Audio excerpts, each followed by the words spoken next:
오늘 말씀은 생각을 바꾸면 세상이 달라집니다.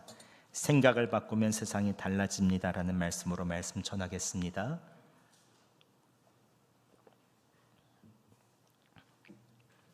여러분, 생각을 바꿨을 때 결과가 달라진 적이 있습니까? 생각만 바꿨을 뿐인데 이전보다 좋은 결과가 난 적이 있으십니까? 한 세차장에서 흥미로운 실험을 했습니다. 고객들에게 세차를 할 때마다 도장을 하나씩 찍어주겠다고 했고, 도장 8개를 다 받으면 무료 1회 세차권을 주기로 했습니다.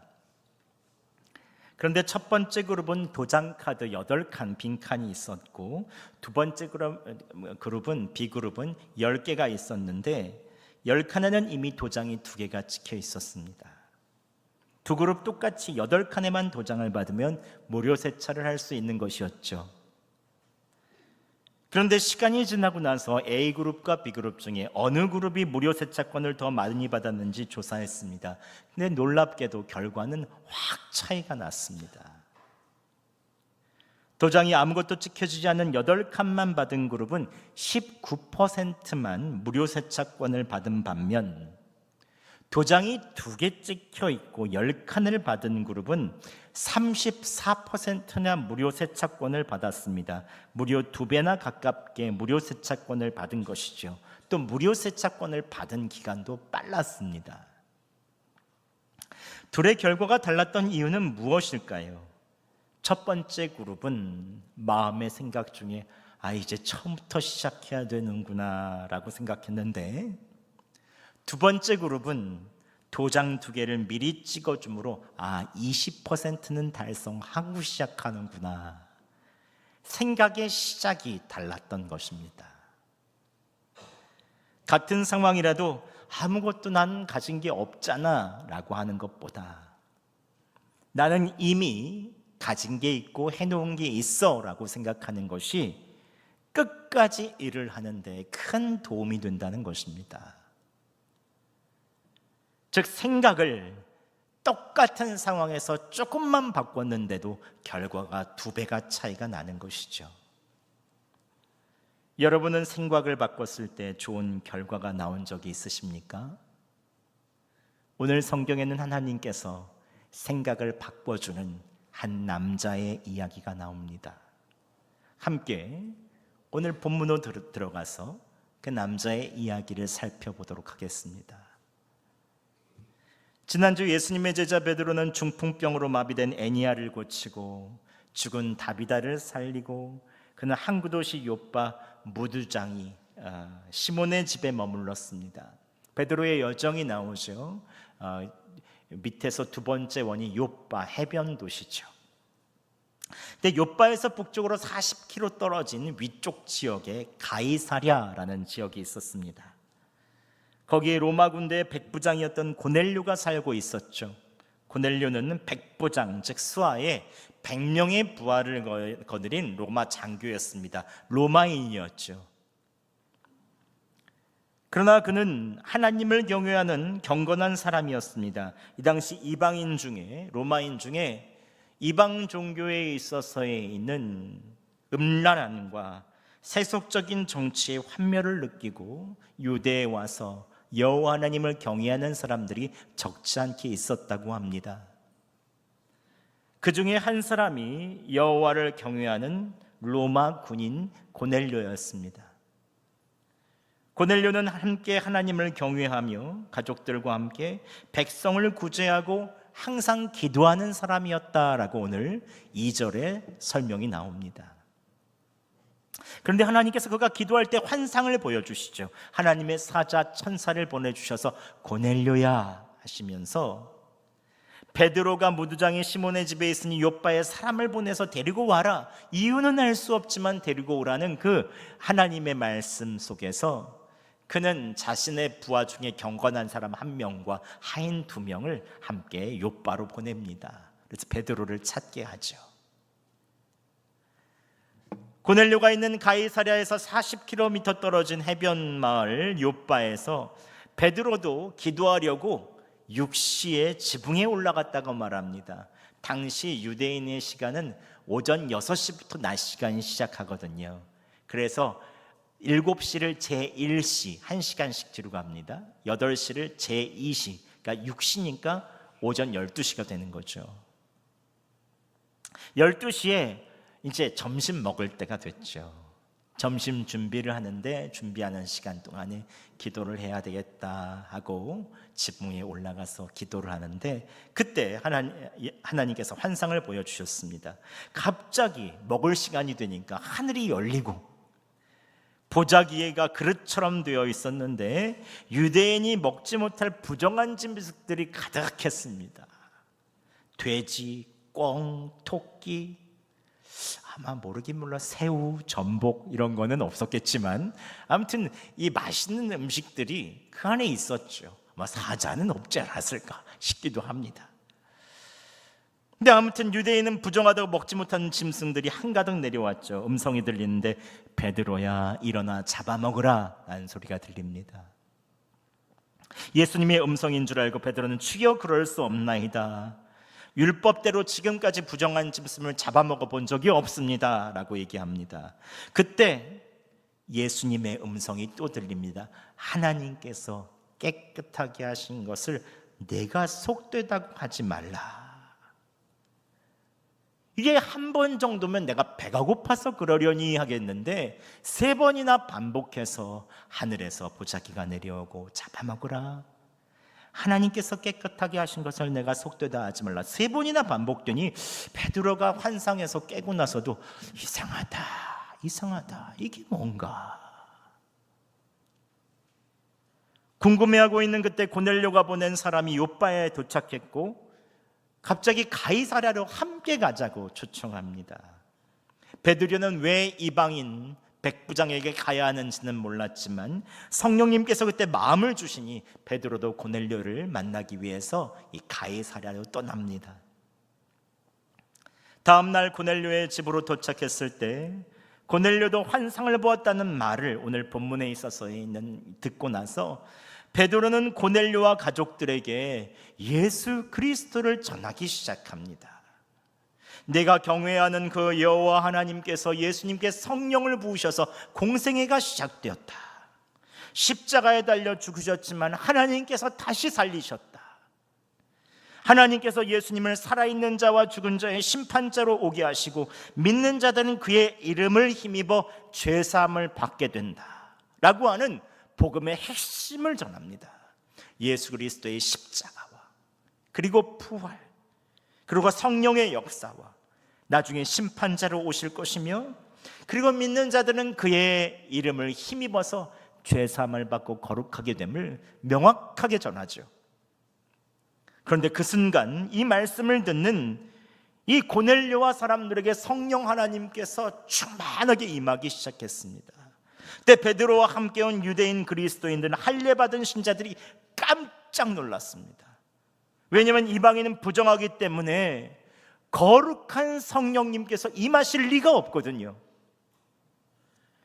그런데 이방인도 예수 그리스도의 이름을 믿고 회개하니 하나님께서 예수 그리스도의 이름으로 거룩하게 하셨고 성령 하나님, 거룩한 하나님께서 그 위에 임하시는 것을 보면서 베드로와 함께 온 유대인들은 깜짝 놀랐습니다. 하나님께서 유대인뿐만 아니라 예수 그리스도를 믿는 모든 저도 깜짝 놀라네요. 모든 이방인들을 구원하시기를 원하시는구나 라는 것을 깨달은 것입니다. 베드로는 그때 비로소 환상의 의미를 깨닫죠. 하나님께서 유대인의 편견을 깨뜨리시고 이방인을 구원하시기 위해서 하나님께서 깨끗하게 하신 것을 내가 속되다 하지 말라라고 하셨구나. 오늘 이 장면은 진짜 중요한 장면입니다. 교회가 모든 민족, 모든 사람에게 예수 그리스도를 전하는 문이 활짝 열리는 장면이죠. 유대인만 구원받는 줄 알았는데 이방 세계에 복음이 열리는 가장 중요한 사도행전의 중요한 장이 이 10장입니다. 예수님께서 베드로와 유대인의 생각을 바꾸시지 않았다면 우리는 예수 그리스도를 알지도 못하고 믿지도 못했겠죠. 즉 생각이 바뀌어지니 땅끝까지 복음이 전파되고 세상이 변하는 것입니다. 여기서 우리가 알 수 있는 영적인 교훈은 무엇입니까? 첫 번째, 예수님께서는 사람을 보는 생각을 바꾸십니다. 함께 13절에서 15절 말씀 저희가 봉독하겠습니다. 시작.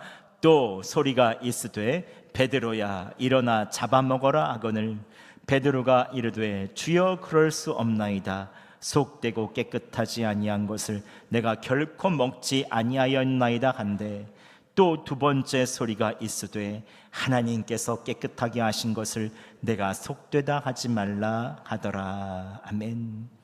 예수님께서 베드로에게 환상을 보여주시며 그에게 말씀하시고 만나주시고 결국 그의 생각을 바꿔주시죠. 어떤 생각을 바꾸십니까? 사람을 보는 눈과 사람을 보는 생각을 바꾸십니다.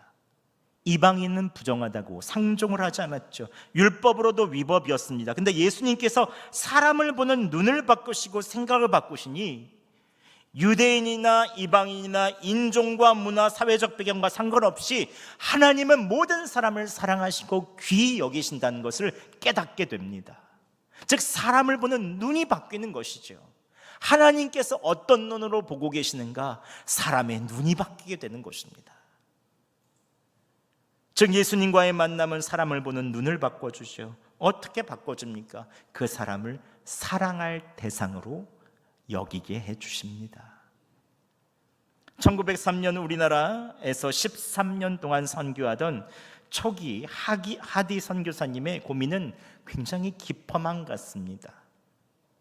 강원도 북부 선교를 담당한 지 3년이 지나도 눈에 띄는 결과가 없었습니다. 그 중에서 중심된 지경터 교회를 목회했는데 하디 선교사님이 맡은 이후로는 교인들의 신앙 열기도 떨어지고 교인 수도 줄었습니다.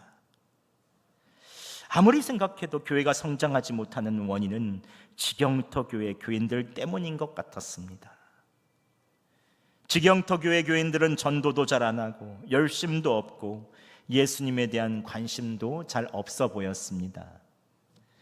그래서 하디 선교사님은 조선인들에게는 예수님이 필요하지 않은가 보다, 기독교가 어울리지 않는가 보다 생각하고 선교사직을 그만두고 본국인 미국으로 돌아가려고 했습니다.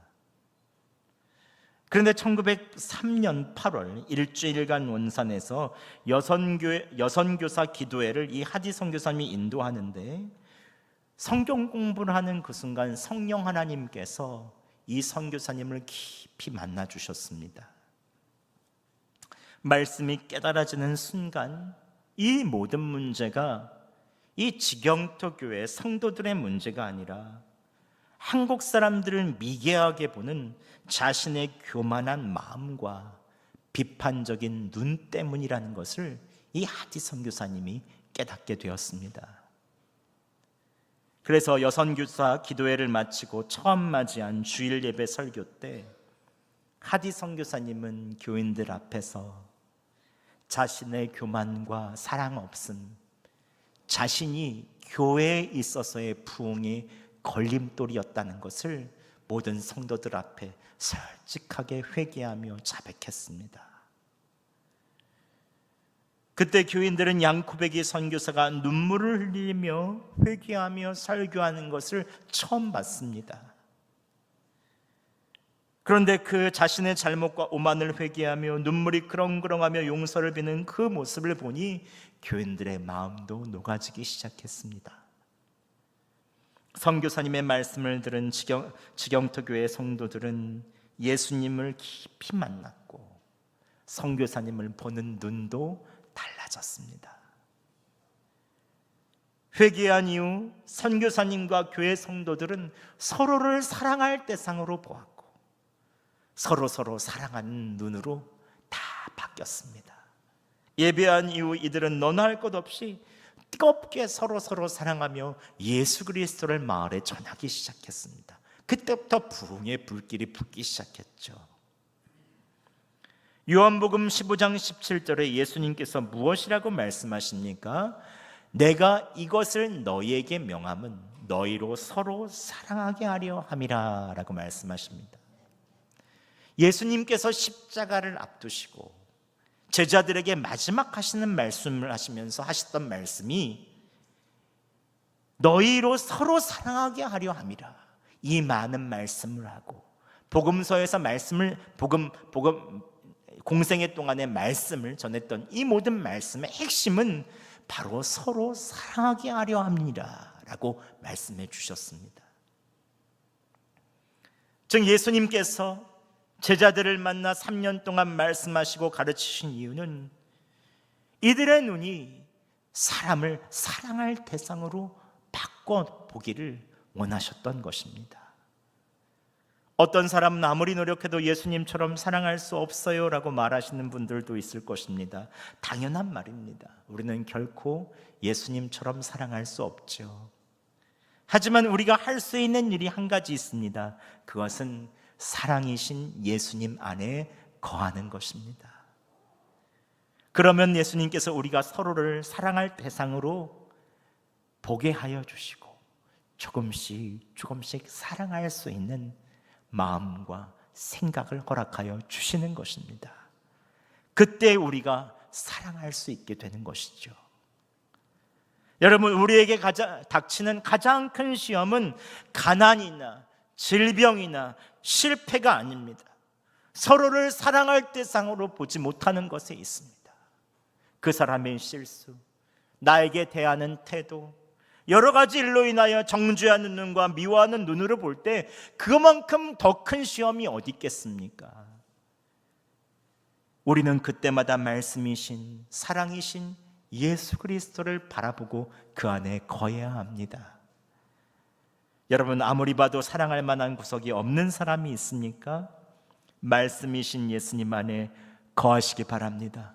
예수님께서 여러분의 눈을 바꿔주시고 결국 사랑하게 하여 주실 것입니다. 또한 베드로와 고넬료의 만남의 사건을 통하여 주시는 두 번째 영적 교훈은 무엇입니까? 예수님께서는 모든 경계를 초월하게 하신다는 것입니다.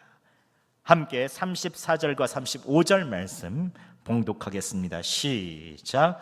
베드로가 입을 열어 말하되 내가 참으로 하나님은 사람의 외모를 보지 아니하시고 각 나라 중 하나님을 경외하며 의를 행하는 사람은 다 받으시는 줄 깨달았도다. 아멘. 베드로는 이전까지 자신의 생각에 경계가 있었습니다. 하나님은 이방인은 구원하지 않으신다. 이방인은 태생적으로 부정하기 때문에 유대인만 구원하시고 이방인은 구원하지 않으신다라는 그 자신의 생각에 경계가 있었습니다. 그러나 예수님께서는 베드로가 그 경계를 초월하여 이렇게 고백하게 하십니다. 하나님은 사람의 외모를 보지 않으신다. 각 나라 중 하나님을 경외하며 의를 행하는 사람은 다 받으시는 줄 깨달았다. 즉 베드로는 예수님의 구원과 사랑은 인종, 나라, 문화, 빈부격차, 학력 모든 경계를 다 뛰어넘는다는 것을 입술로 고백한 것입니다. 플룻을 연주하시는 한 집사님의 간증하는 것을 들은 적이 있습니다. 미국으로 이민을 가서 아버지 사업은 망하고 학교에서 매일같이 놀림과 구타를 당했다고 합니다. 인종차별을 당한 거죠. 점심이면 화장실에 숨어서 지냈다고 합니다. 그런데 하루는 화장실에서 숨어 울고 있을 때 놀랍게 주님의 사랑의 음성이 들리더래요. 너는 내 아들이다. 내가 너를 사랑한다. 그리고 이제는 화장실에서 나와라 라고 하는 마음속에 강한 음성이 꽉 차게 들리더래요. 이전까지 사람들에게 차별을 받고 놀림과 구타를 당할 때마다 화장실 구석에 가서 울고 있었는데 하나님께서 아들이다, 내가 너를 사랑한다, 나와라 하시니 그게 그냥 마음속에 자신을 사랑하신다는 것이 믿어지더래요. 그러면서 하나님 말씀대로 화장실이라는 경계를 넘어서 학교 강당으로 걸어가기 시작했다고 합니다. 그런데 그때 학교 악단을 연습시키던 지휘자가 유생인족인 자신을 부르더니 악단에 들어와라 라고 초청을 하더래요. 한 번도 음악을 접해본 적이 없었기에 정 같으면 두려워서 도망쳤을 텐데 왠지 그때는 너무 자신 있게 네 하고 대답했다는 거예요. 지휘자가 그에게 플룻을 연주하게 했고 특별한 교육도 받지 못했는데 13살에 뉴욕시티 줄리아드 음악교의 대학 예비 과정에 지원했다고 합니다. 그때 같은 지원자 중에 많은 사람들은 수억 원까지 플루트를 가지고 온 지원자도 있었는데 자신은 플룻을 부서진 부분을 테이프로 붙인 중고 이 플룻을 가지고 나갔대요. 심사위원 중에 그것을 보고 비웃는 사람도 있었다고 합니다. 그런데 그 플룻을 가지고 연주를 하는데 학교에 붙었다는 거예요. 그러면서 하나님께서 자신에 있어서에는 모든 경계를 넘게 하셨음을 은혜다라고 고백하는 것을 들었습니다. 근데 더 놀라운 것은 하나님께서 계속 자신의 한계를 넘게 하시더래요. 유색인종으로 차별받았던 자신이 세계 최고의 음악학교라고 하는 줄리아드에서 장학금을 받고 전액 장학금을 받고 다녔고 세계 최고의 공연장이라고 하는 링컨 센터와 카네기홀에서 공연을 했다고 합니다. 그 집사님은 바로 송솔나무 집사님입니다. 지금은 고통받는 사람들을 위로하며 무료 콘서트를 하며 다니고 현재 우크라이나에 있는 전쟁 난민을 위로하며 연주를 들려주며 이들을 돕고 있다고 합니다. 집사님은 하나님께서 조금씩 경계를 넓히셔서 여기까지 왔지만 더 넓혀주실 것을 믿고 계시대요. 여러분이 스스로 한계를 두고 있는 생각이 있습니까?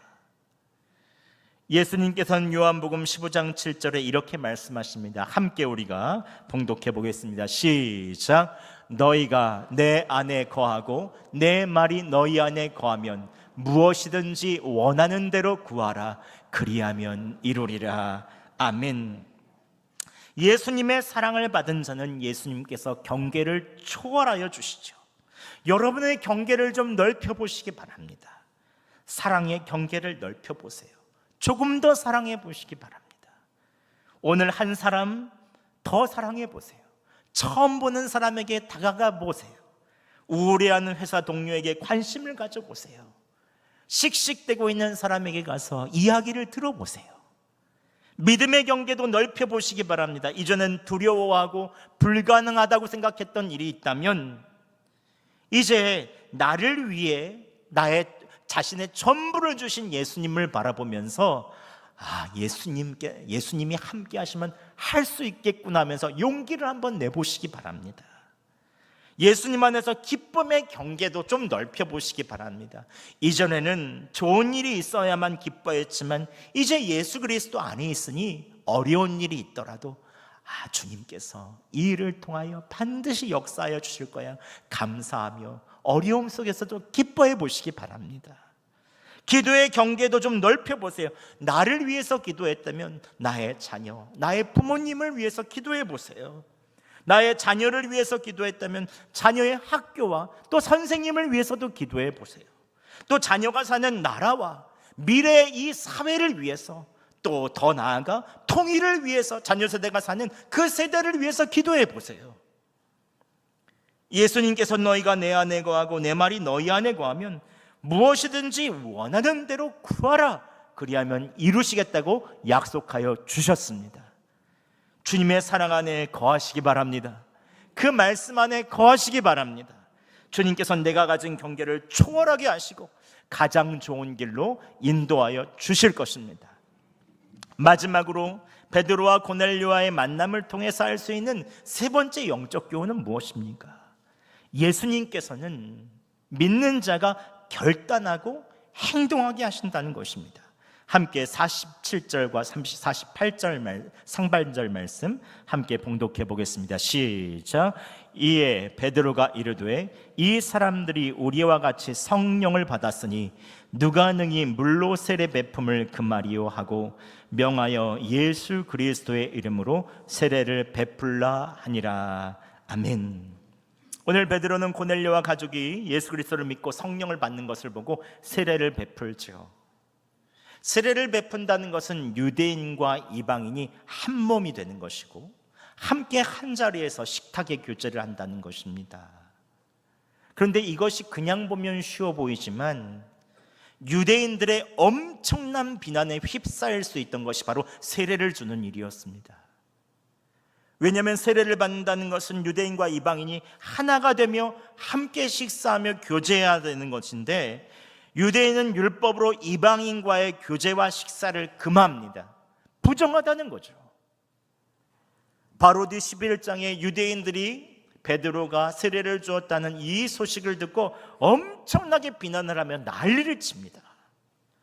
하지만 예수님께서는 베드로가 용기 있게 결단하며 세례를 주며 행동하게 하시죠.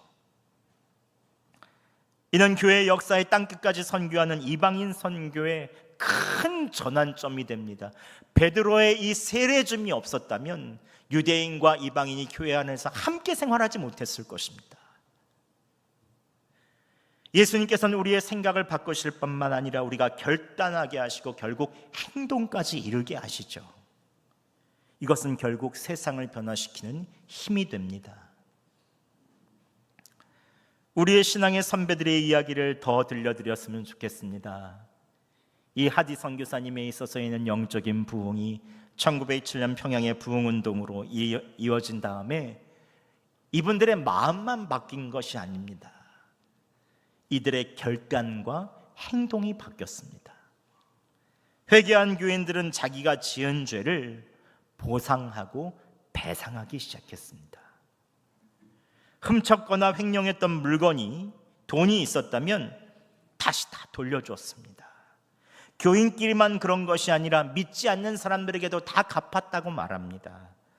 평양에서 교인들이 중국인 상점을 찾아가 수년 전에 훔친 것이라고 하면서 상당한 액수를 갚기도 하고, 공주에서는 교인들이 훔친 돈과 물건을 돌려주는데 가까운 곳은 직접 찾아가 용서를 빌기도 했고, 멀리 떨어진 곳은 우체국 소포를 통해서 보냈으며 주인을 찾을 수 없는 것은 예배당 재단에 바쳤다고 합니다. 다 그 대가 지불을 하는 거죠.